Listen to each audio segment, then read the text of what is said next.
Hello everyone, welcome in RK tutorial Simdega YouTube channel.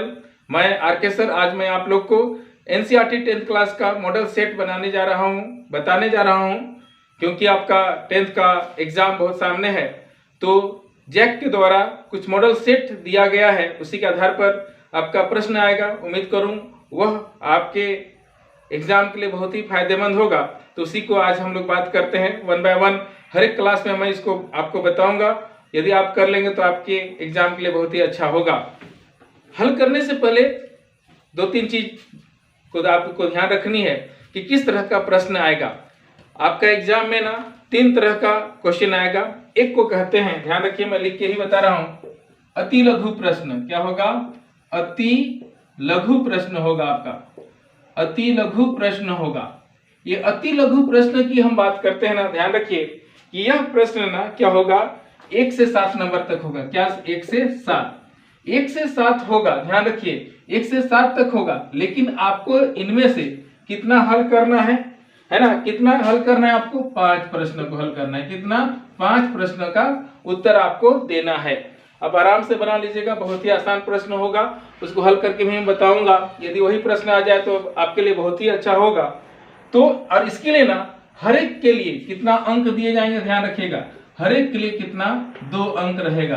हर एक के लिए 2 अंक दिए जाएंगे। कितने अंक? 2 अंक दिए जाएंगे हर एक प्रश्न का। मतलब कितना हो गया? 5 प्रश्न को हल करना है, 7 प्रश्न दिया हो रहेगा तो 5 दूना क्या हो गया? 10 अंक का होगा ये। क्योंकि मैं बोला ना कि प्रत्येक प्रश्न कितने का होगा? 2 मार्क्स का होगा, मतलब 2 नंबर का होगा। अब दूसरा होगा लघु प्रश्न। क्या? लघु प्रश्न होगा। क्या होगा? लघु प्रश्न होगा। ये लघु प्रश्न की हम बात करते हैं। तो ये जो लघु प्रश्न होगा, यहाँ 7 तक हो गया, तो 8 से लेकर कितना? 8 से लेकर 14 तक होगा। क्या? 14 तक होगा। ध्यान रखिए ये जो इसमें भी आपको 8 से 14 मतलब कितना मिला? 8, 9, 10, 11, 12, 13, 14। तो इतने प्रश्न मिलेंगे। इसमें से क्या बोलते हैं आपको ना, इसमें भी कितना प्रश्न का उत्तर देना है? 5 प्रश्न का आपको उत्तर देना है। और ये जो प्रश्न होगा और प्रत्येक के लिए कितना का होगा? 3 नंबर का होगा, 3 मार्क्स का होगा, है ना।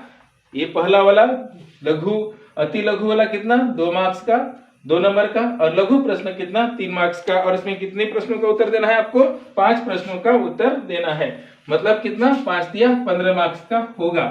और जो तीसरा टाइप का क्वेश्चन होगा उसमें क्या होगा? दीर्घ उत्तरीय प्रश्न, मतलब दीर्घ प्रश्न आप बोल सकते हैं। दीर्घ उत्तरीय प्रश्न, अति लघु उत्तरीय प्रश्न, लघु उत्तरीय प्रश्न, या तो दीर्घ उत्तरीय प्रश्न भी आपको बोल सकते हैं। अति लघु प्रश्न, लघु प्रश्न और दीर्घ प्रश्न, मतलब थोड़ा बड़ा रहेगा। तो उसको क्या कहेंगे? वो क्या होगा? 15 से लेकर 14 से 15 से लेकर 19 तक रहेगा। ये 15 से 19 तक रहेगा। आपको ना इसमें 3 प्रश्न का उत्तर देना है। कितना प्रश्न का उत्तर देना है? 3 प्रश्न का उत्तर देना है। और ये जो तीनों क्वेश्चन होगा वो कितने कितने मार्क्स का होगा? ये प्रत्येक प्रश्न ना 5 अंक का होगा। कितने अंक का? 5 का। ये हो गया कितने अंक का? ये वाला होगा आपका 3 अंक का। और ये वाला हो गया कितना अंक का? 5 अंक का हुआ। मैं क्या बोला, ध्यान से सुनिएगा। जो अति लघु प्रश्न होगा 1 से 7 नंबर के बीच में होगा, मतलब 7 प्रश्न होंगे। उसमें कितने? 5 प्रश्न का उत्तर आपको देनी है। और प्रत्येक प्रश्न 2 अंक का। ध्यान से सुनिए क्योंकि इसी के आधार पर आपको हल करनी है, दिमाग में रखिएगा। और एग्जाम में ना हड़बड़ाना नहीं है। और लघु प्रश्न क्या होगा? 8 से 14 नंबर के बीच में होगा, जिसमें आपको 5 प्रश्न का उत्तर देना है ना। तो प्रत्येक प्रश्न 3 अंक का, मतलब 5 या 15 हो गया। और दीर्घ प्रश्न आपको 15 से 19, 15 से 15, 16, 17, 18, 19, मतलब 5 है। 5 में से आपको कितना बनाना है? 3 बनाना है। 5 प्रश्न रहेगा, 3 बनाना है। प्रत्येक में से कितना का मिलेगा आपको? 1 अंक में, सॉरी 1 प्रश्न में, 1 अंक नहीं, 1 प्रश्न में कितना मिलेगा? 5 मार्क्स। मतलब टोटल आपका क्या है? 5 दूना कितना हो गया? 10। देखिए पहला में 5 दूना 10 मार्क्स का हो गया। ये 5 3 बनाना है, 5 तिया 15 मार्क्स का हो गया। और ये क्या हो गया? 3 प्रश्न, 5 तिया 15, मतलब 15 15 30, 30 10 40। ये टोटल कितना? 40 नंबर का आपका क्या होगा? एग्जाम होगा। क्या बोलते हैं, जो आपका सब्जेक्टिव होगा, जो लिखना है वो इसी पर आधारित है, इसी के अनुसार आपको हल करना है। घबराइएगा नहीं। यहाँ पर मैं कितना बोला, यहाँ पर 5 प्रश्न बोला ना, आपको घबराना नहीं है, आपको समझ में आया होगा।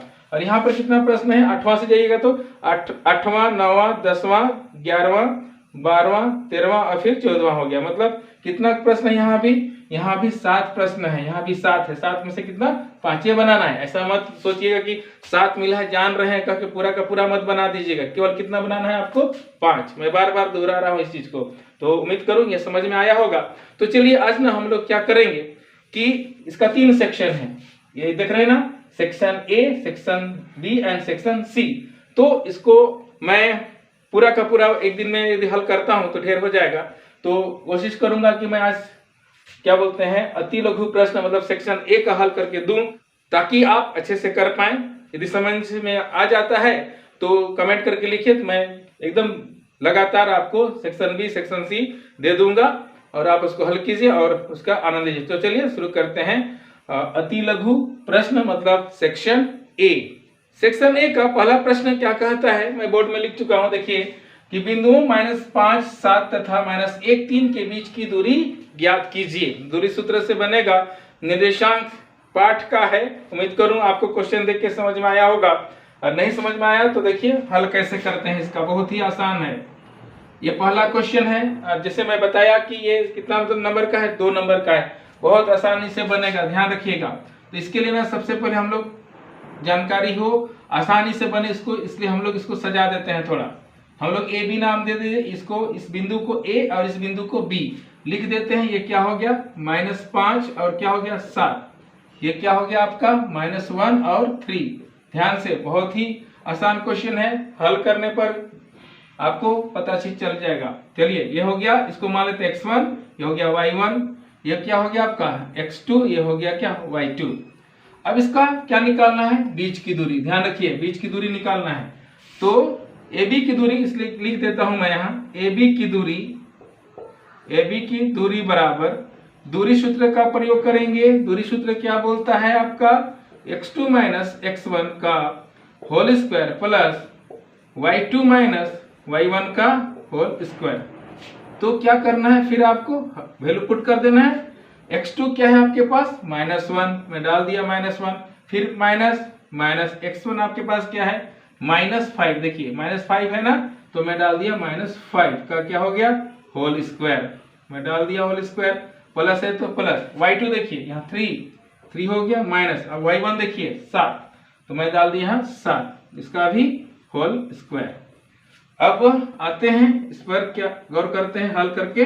-1 है तो -1 डाल दीजिए, ये माइनस माइनस प्लस हो गया, तो क्या हो जाएगा 5 का होल स्क्वायर। फिर इसको हल करने का प्रयास कीजिए, प्लस माइनस माइनस, इसका प्लस है ना, प्लस माइनस माइनस, 7 में से 3 घटा दिया, आप क्या मिले आपको 4, लेकिन बड़ा का चिन्ह माइनस, इसलिए हम क्या डाल देंगे माइनस, तो इसलिए मिटा के लिख दे रहा हूं, माइनस क्या हो गया 4 स्क्वायर। अब देखिए इसको हल करते हैं ना, बराबर क्या होगा आपका, यहाँ पर माइनस प्लस माइनस, 5 में से 1 घटाया 4 मिलेगा, लेकिन बड़ा का चिन्ह प्लस, इसलिए स्क्वायर, फिर प्लस हो गया आपका। देखिए -4 का स्क्वायर मतलब आप क्या समझते हैं, -4 इंटू -4 ना, -4 इंटू -4। तो ध्यान रखिए माइनस माइनस क्या होगा प्लस, 4 चौके कितना हो जाएगा 16, तो माइनस माइनस क्या प्लस हो जाता है, इसलिए यहाँ पर क्या होगा प्लस, लेकिन प्लस को नहीं लिखते हैं ना, तो प्लस क्या होगा 4 चौके 16। उम्मीद करूं आपको समझ में आया होगा। और एक स्टेप जाना पड़ेगा यहाँ पर, क्योंकि इसको भी तो तोड़ना है ना। तो 4 चौके क्या होगा, इसका भी 16 प्लस क्या हो गया 16, 4 का स्क्वायर 16 को जोड़ देते हैं तो क्या मिलेगा 32।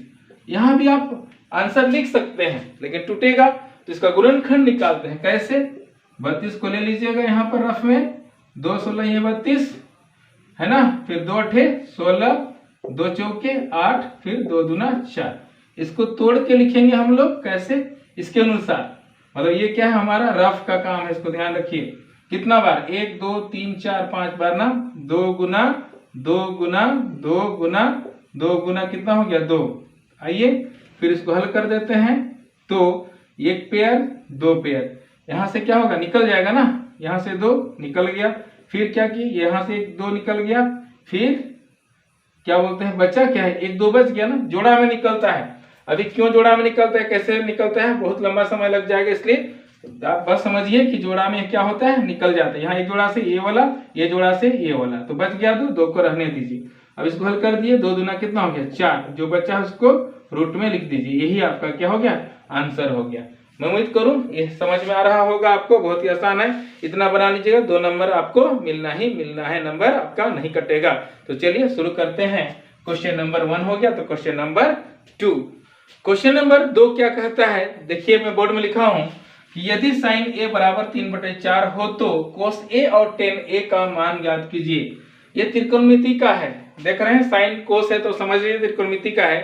तो आपको पता ही होगा 6 त्रिकोणमिति अनुपात है, क्या, साइन कोस टेन, फिर साइन का उल्टा कोसेक, कोस का उल्टा सेक और टेन का उल्टा कोट। इसी के आधार पर गणित बनता है त्रिकोणमिति का। तो यहाँ देखिए साइन क्या बोलते हैं, साइन ए बराबर 3/4 ये दे दिया है। इसी के आधार पर आपको क्या करना है, कोस ए और टेन ए का मान ज्ञात करना है। बहुत ही आसान है, तो चलिए हल करते हैं इसका। कैसे हल करें, क्या बोलता है कि साइन ए बराबर क्या है 3/4, 3/4। तो साइन थीटा बराबर क्या होता है, P/H। ये P/H आपको क्या बोलते हैं, पाइथागोरस थ्योरम से मिलेगा। आपको पता ही होगा कि ये यदि समकोण त्रिभुज मान लेते हैं, ये ABC है, मान लेते हैं, क्या समकोण त्रिभुज दिख ही रहा है ना आपको, ये इसको बोलते हैं P परपेंडिकुलर, इसको बोलते हैं बेस, इसको बोलते हैं क्या, हाइपोटेनियस, ये लंब आधार कर्ण। तो ये क्या होता है, साइन थीटा बराबर P/H। तो क्या करना है आपको, यहाँ P और H तो मिल गया, P = 3 एंड H = 4। P और H मिल गया, तो देखिए P और H मिल गया ना आपको, तो क्या चाहिए, B चाहिए। तो सबसे पहले क्या कीजिए, B निकालिए। तो चूंकि B बराबर क्या करेंगे, क्योंकि B बराबर क्या होता है, इसका फॉर्मूला पढ़ते आए हैं, H² माइनस क्या होता है P²।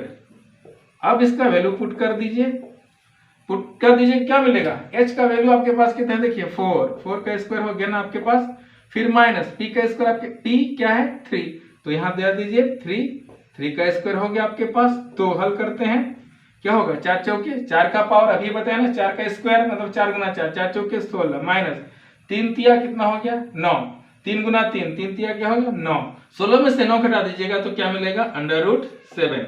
7 का वर्गमूल नहीं टूटता है, हालांकि टूटेगा किसमें, पॉइंट में, तो उसको पॉइंट में लाने की आवश्यकता नहीं, क्योंकि पॉइंट में आंसर नहीं बोला है। अब देखिए P मिल गया 3, H मिल गया 4 एंड B मिल गया क्या, √7। अब इसके आधार पर ना क्या कोस और टेन ए का मान निकालना है।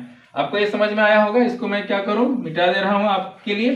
तो आइए क्या करेंगे, कोस ए निकालना है। कोस ए मतलब यहाँ पर कुछ भी हो सकता है, थीटा हो सकता है, बी हो सकता है, क्यू हो सकता है, कुछ भी हो सकता है। अब कोस थीटा का फॉर्मूला क्या होता है, फॉर्मूला तो आपको याद रखना ही पड़ेगा, क्या, इसका होता है B/H मतलब आधार बटे कर्ण, ये P/H मतलब लंब बटे कर्ण होता है हिंदी में, या तो इंग्लिश में बोलेगा तो परपेंडिकुलर बाय हाइपोटेनियस मतलब P/H शॉर्टकट में बोलते हैं। कोस का हो गया B/H, तो B का वैल्यू कितना लाए हैं जी, √7, तो लिख दीजिए √7 मतलब √7 बटे H का वैल्यू है हमारे पास क्या 4, तो लिख दीजिए 4। एक तो आंसर आपका कंप्लीट हो गया।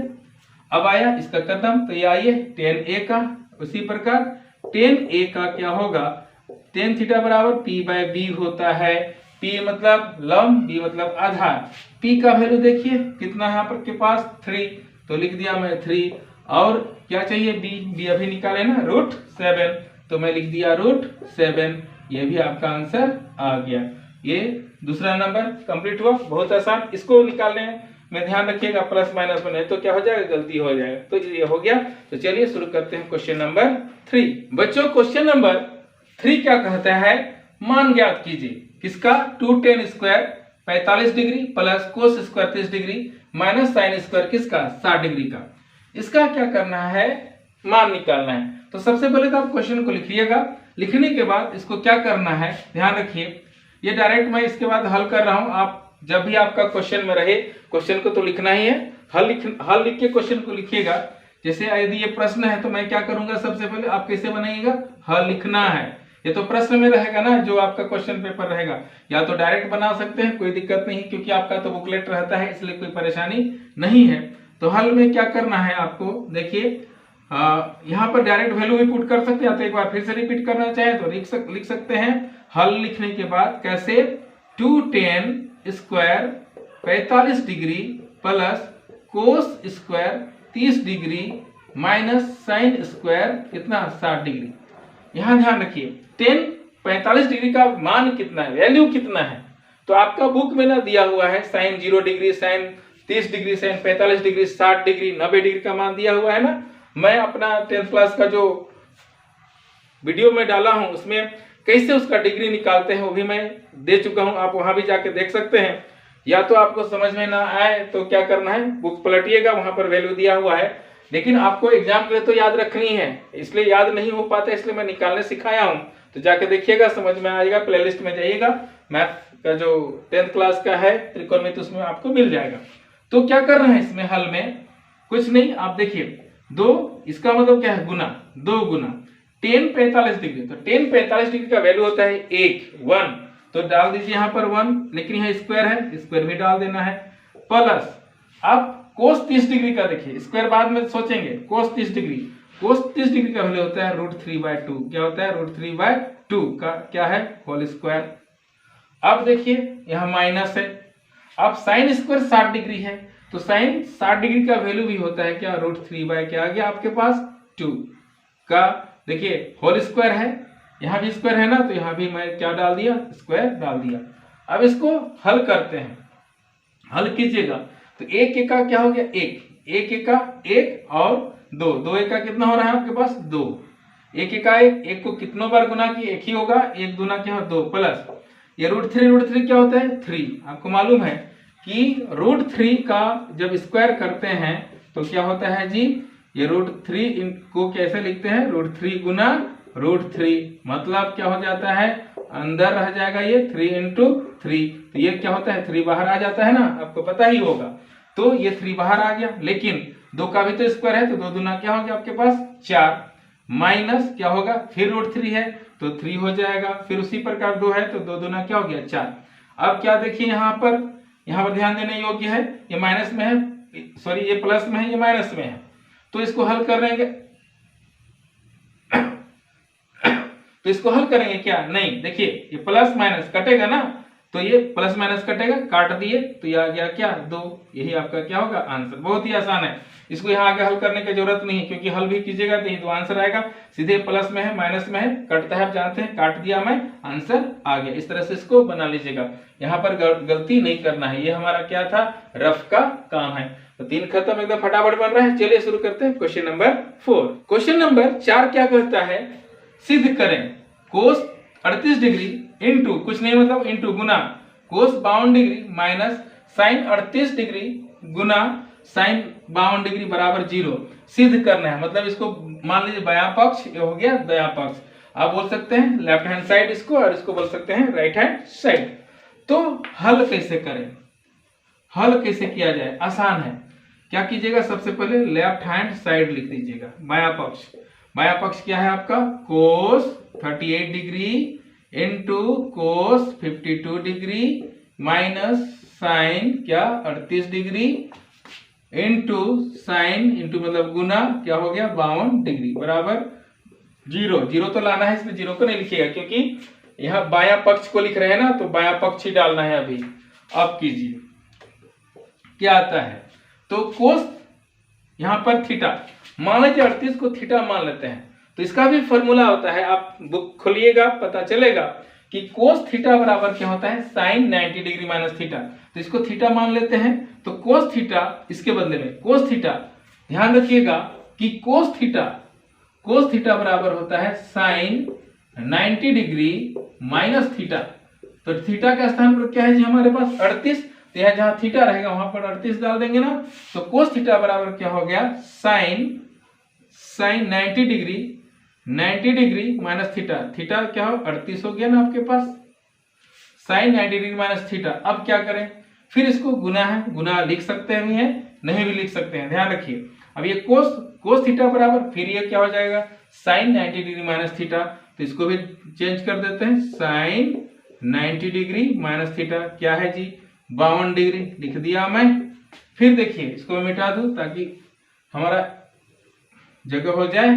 अब क्या किया, माइनस तो माइनस रखिए। अब साइन 38 डिग्री इसको छाप दीजिए, साइन 38 डिग्री, फिर क्या हो गया साइन 52 डिग्री। आ गया आपका, ये 5 है, ध्यान से रखिएगा, है ना, हो गया। अब क्या करते हैं, साइन 90 डिग्री माइनस थीटा, मतलब आपको ये 2-3 तरह से ये गणित बनता है, ऐसा नहीं कि ये मेथड है, और भी मेथड है, लेकिन ये भी मेथड सही है।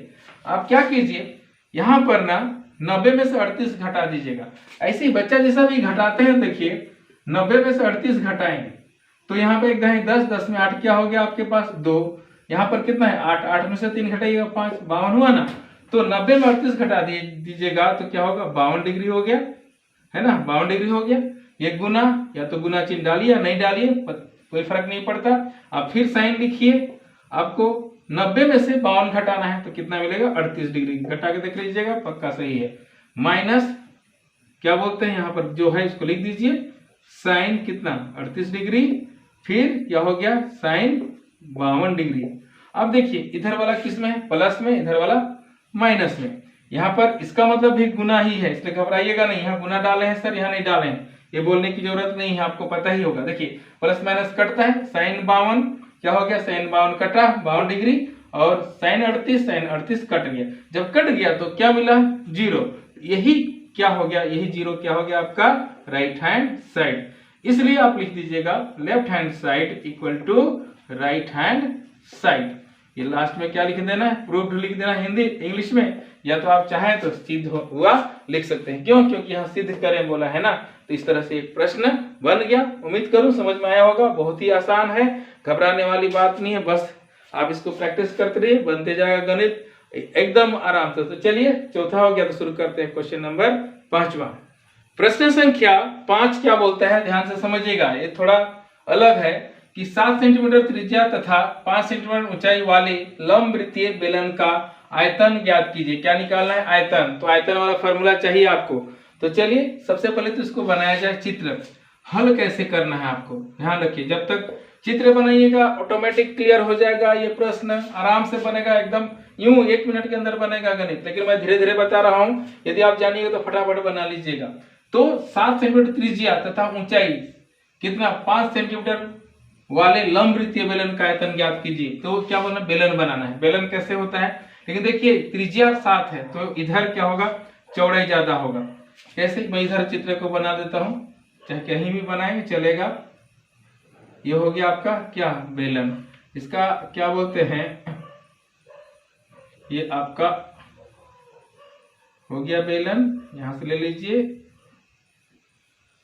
ये आपका यहां से यदि इसका हाइट लेते हैं, ये तो आपका इसका व्यास हो गया, इसको बेलन कहते हैं। यहां से आपका ऊंचाई देख लीजिएगा, यहां से भी आप ऊंचाई दे सकते हैं।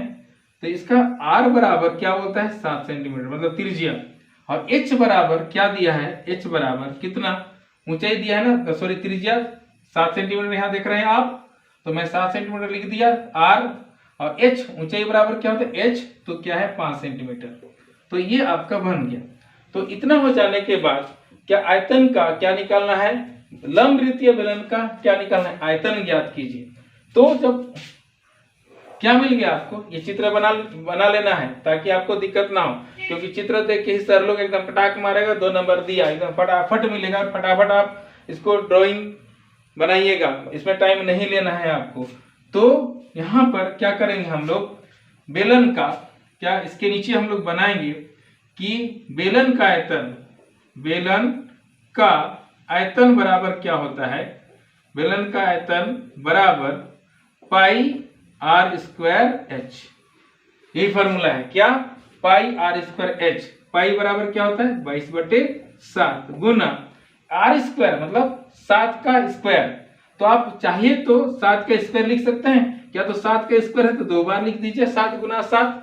7 का स्क्वायर मतलब आप तो जान ही रहे ना 7 गुना 7 गुना h आपके पास कितना है ये 5, तो लिख दीजिए 5। तो क्या करना है, अब ऊपर नीचे है ना ये साथ साथ कट जाएगा। तो एक ही उपाय है, आपको क्या करना पड़ेगा, यहाँ पर गुना करना पड़ेगा। कैसे, 22 गुना क्या बचा है 7। तो आप चाहें तो 22 गुना करके एक बार 7 पे 35 कर दीजिएगा ना, कर सकते हैं ना इसको। 7 5 35 हो गया 35। या तो आप एक ही बार रफ में गुना कर लीजिए और आंसर लिख दीजिए, दोनों चलेगा। 22 गुना 7 गुना 5 करके, है ना। तो आप गुना कर लिए तो हम लोग तो 22 का पढ़ा बोल सकते हैं। लेकिन यदि आपको याद नहीं है तो क्या कीजिएगा, इसको गुना कीजिए। कैसे? 35 गुना 22 करके, क्योंकि 2 2 है इसलिए आसान होगा, मैं इसलिए कर दे रहा हूँ। 2 5 कितना हो गया 10, और फिर 2 3 6 और कितना 7। 35 गुना 70 होता ही ना। अब डायरेक्ट 35 गुना 70 करके भी गुना कर सकते हैं, कोई दिक्कत नहीं है। और फिर यहाँ पर एक कैंसिल, यहाँ 0, यहाँ क्या हो गया 7, तो 0 7 7 770 हो रहा है ना। ऐसनो आप जानिएगा तो इजी है। 35 गुना 70 कर दिए, हाथ में कितना 7, 35 गुना 70 और 7 क्या हो गया 77, क्या 77। अब ये क्या है, आयतन निकाला है ना इसका। आयतन तो क्या बोलते हैं सेंटीमीटर, क्या हो जाएगा क्यूब। आयतन मतलब में क्या डालते हैं, क्यूब डालते हैं। तो बहुत आसान, ये फॉर्मूला बेस्ड क्वेश्चन है ना, ये रफ का काम है, ध्यान रखिए। आपका यहाँ आंसर मिल गया, क्या 770 सेंटीमीटर क्यूब किसका, लंब वृत्तीय बेलन का आयतन है। लेकिन इसके लिए ये जो फॉर्मूला है ये वाला, इसको याद करना जरूरी है। ऐसा अंडरलाइन आप मत कीजिएगा, आपको समझाने के लिए मैं ये बताया हूँ। उम्मीद करूँ क्लियर हुआ। तो चलिए अगला प्रश्न को हल करते हैं। आपका क्वेश्चन नंबर 6 क्या होता है, माध्य माध्यिका तथा बहुलक के बीच संबंध बताइए। आराम से बनेगा, बुक में भी देख सकते हैं, आपको दिया हुआ है। मैं थोड़ा उसको सजा के लिख रहा हूं, आप कैसनो लिखिएगा, आंसर सही है। तो बहुलक बराबर क्या होता है, ध्यान रखिए। बहुलक बराबर संबंध तीनों में, बहुलक बराबर 3 माध्यिका घटाव 2 माध्य, हो गया। बस यही संबंध है, इतना में आपका आंसर कंप्लीट है। 2 नंबर आपको फटाक से मिला था। इस तरह का प्रश्न को ना फटाफट बना लीजिएगा, छोड़िएगा मत। है तो आपको ज्यादा बनाइएगा तो भी 2 नंबर मिलेगा, या थोड़ा बनाना है तो भी 2 नंबर मिलेगा। तो जो छोटा छोटा रहता है उसको जल्दी जल्दी बना के आपका समय का बचत कर लेना, ताकि कोई भी क्वेश्चन नहीं बनता है ना तो उसमें ज्यादा आपको क्या करनी है, फोकस करनी है। तो इस क्वेश्चन के माध्यम से हल तो हो गया, लेकिन बहुलक निकालना है तो ये आ गया। माध्यिका है फिर भी आगे पीछे करके हल करके निकाला जा सकता है। मतलब तीनों आप आसानी से ज्ञात कर सकते हैं यदि 2 दिया हुआ है तो उम्मीद करूं समझ में आया होगा क्वेश्चन नंबर 6। तो चलिए शुरू करते हैं क्वेश्चन नंबर 7। तो चलिए 7 नंबर क्या बोलता है, एक पासे को एक बार फेंका जाता है, निम्नलिखित को प्राप्त करने की प्रायिकता ज्ञात कीजिए। प्रायिकता से हर एक साल 10th में प्रश्न रहता ही रहता है और बहुत ही मजेदार प्रश्न है। चलिए हल करते हैं इसको। लेकिन मैं बता दूं कि प्रायिकता ज्ञात करना, ये प्रायिकता क्या होता है उसको अभी डिफाइन तो नहीं करेंगे, बस आपको बता देता हूं कि प्रायिकता बराबर क्या होता है। इसका फॉर्मूला बुक आसपास बहुत लंबा चौड़ा लिखा हुआ है, लेकिन मैं उतना नहीं लिखूंगा, एकदम शॉर्टकट जाएंगे। अनुकूल परिणाम, क्या अनुकूल परिणाम बटे क्या हो जाएगा कुल परिणाम। क्या हो गया, अनुकूल परिणाम बटे कुल परिणाम। ये आपको क्या कर देगा, हल दे देगा। इसी के अनुसार हम लोग हल करने का प्रयास करेंगे, क्योंकि यही मेन फॉर्मूला है, मतलब मुख्य फॉर्मूला है। इसी से सारा प्रश्न बनता है किसका, प्रायिकता का। इसलिए घबराने वाली बात नहीं है। तो एक विषम संख्या, एक पासे को एक बार फेंका जाता है। पासा क्या होता है, अभी तो हम लोग क्या बोलते हैं, लूडो देखे ना, लूडो टाइप का, लेकिन उसी तरह लंबा होता है। आप महाभारत में देखे होंगे, शकुनी मामा बहुत चर्चित हैं। तो वो शकुनी मामा जो ऐसा घुमा के फेंकते हैं ना, जब क्या बोलते हैं कौरव और पांडव के बीच में क्या बोलते हैं उसको, जुआ होता है ना, तो पासा फेंकता वही होता है पासा। तो उसी का छोटा रूप क्या है, लूडो। तो लूडो तो एक पासे को एक बार फेंका जाता है, तो निम्नलिखित को प्राप्त करने की प्रायिकता। आप लूडो खेलते हैं ना तो हिला लेते हैं, उसके बाद क्या करते हैं जब आप लूडो खेलते हैं ना क्या करते हैं, गुट्टी को ऐसा करते हैं हिला के डालते हैं ना, तो एक बार फेंका जाता है। तो एक विषम संख्या आने की क्या प्रायिकता है, तो ये 2 चीज को खोजना है आपको, अनुकूल परिणाम और कुल परिणाम। अब अनुकूल परिणाम मिलेगा ही मिलेगा, कैसे देखिएगा। क्या करेंगे, सबसे पहले अनुकूल परिणाम या तो कुल परिणाम को ही निकालते हैं पहले। क्या कुल, इससे पहले क्या कीजिए आप, पहला का ही नंबर डाल दीजिए a, कुल परिणामों की संख्या, कुल परिणामों की संख्या, कुल परिणामों की संख्या कितना होगा, ये रफ में बताता हूं, डायरेक्ट यहां लिखिएगा। एक पासे में क्या होता है ना जी, एक होता है, 2 3 4 5 6 आ गया ना। कुल परिणामों की संख्या, एक तो 1 आएगा, एक तो 2 आएगा, एक तो 3 आएगा, एक तो 4 आएगा, एक तो 5 आएगा, एक तो 6 बार ना, 6 ही भाग होता है ना जी। तो क्या करें, कुल परिणामों की संख्या क्या होगा, 1 2 3 4 5 6, तो क्या लिख देंगे, कुल परिणामों की संख्या 6। अब अनुकूल परिणामों की संख्या क्या हो जाएगा, अनुकूल परिणामों की संख्या, अनुकूल परिणामों की संख्या, अनुकूल परिणामों की संख्या बराबर, अब क्या बोल रहा है, एक विषम संख्या, एक विषम संख्या बोल रहा है। तो यहां इसमें से ये तो कुल हो गया ना, तो इसमें विषम संख्या कौन कौन होता है, कौन है, 1 3 और क्या 5। तो कितना है विषम संख्या, ये मिला कितना हो गया, 3 आ गया ना। तो कुल परिणामों की संख्या मतलब 6 और अनुकूल परिणामों की संख्या क्या, 3। तो प्रायिकता निकालना है, तो प्रायिकता का फॉर्मूला मैं यहां दिया हूं। तो क्या होता है, एक विषम संख्या, इसलिए एक विषम संख्या, एक विषम संख्या, एक विषम संख्या पूरा ही लिख देता हूं, एक विषम संख्या आने की प्रायिकता, आने की प्रायिकता, घबराइएगा नहीं, बहुत आसान सवाल है, कहीं फॉर्मूला जरूर लिखना है। एक विषम संख्या आने की प्रायिकता, या तो केवल प्रायिकता भी लिखिएगा तो चलेगा, लेकिन मैं पूरा लिख दे रहा हूं ताकि समझ में आए, जो काटेंगे कॉपी उसको भी परेशानी ना हो। एक विषम संख्या आने की प्रायिकता बराबर क्या हो जाएगा आपके पास, अनुकूल परिणाम, अनुकूल परिणाम, अनुकूल परिणाम बटे क्या हो जाएगा जी, कुल परिणाम, क्या, कुल परिणाम हो गया। फॉर्मूला तो लिखिएगा क्योंकि ये फॉर्मूला बेस्ड क्वेश्चन है, तो सर या मैम जब भी काटते हैं कॉपी तो फॉर्मूला देखेंगे, इसलिए हो गया ये कुल परिणाम आ गया ना। अब देख दीजिए, लिखिए क्या, अनुकूल परिणाम कितना है, 3, कुल परिणाम कितना है, 6। अब काट दीजिए, 3 एका 3, 3 दूना 6, तो बराबर क्या आ गया, 1/2। यही आपका क्या बन गया, आंसर। क्या हो गया आपका आंसर, तो बहुत ही आसान है। तो मैं उम्मीद करूं क्या हो गया, 7 का 1 खत्म हो गया ना। तो चलिए शुरू करते हैं। बी, इसमें क्या निकालना है, एक सम संख्या, आसान है तो निकालते हैं, एक सम संख्या की प्रायिकता क्या होगी। बी के लिए भी 2 चीज खोजेंगे, अनुकूल परिणाम और कुल परिणाम। तो चलिए पहले बी लगा देते हैं, एक का तो हल मिल गया ना। तो क्या निकालते हैं, कुल परिणामों की संख्या, कुल परिणामों की संख्या बराबर क्या हो जाएगा, देखिए कुल परिणाम वही तभी बताया, 1 2 3 4 5 6 है तो 6 का 6 लिख देंगे हम लोग। ऐसा नहीं इसको जोड़ के मत लिखिएगा, क्योंकि आप लूडो का गोटी को खेलते हैं तो एक ही भाग ना आता है कि 6 का 6 भाग दिखता है, नहीं ना। तो जो ऊपर वाला आता है उसको केवल काउंट करते हैं, सिर्फ गिनते हैं। तो कितना है, 6 लिख दिया 6। अब अनुकूल परिणामों की संख्या, अनुकूल परिणामों की संख्या, अनुकूल परिणामों की संख्या बराबर कितना हो जाएगा आपके पास, 3। क्यों 3, देखिए सम संख्या, इसमें से 1 2 3 4 5 है, आपको पता है 1 3 और 5 क्या हो गया, विषम। तो बचा क्या है आपके पास, ये 2 4 और 6, ये क्या हो गया, सम संख्या। सम विषम आप जानते ही हैं।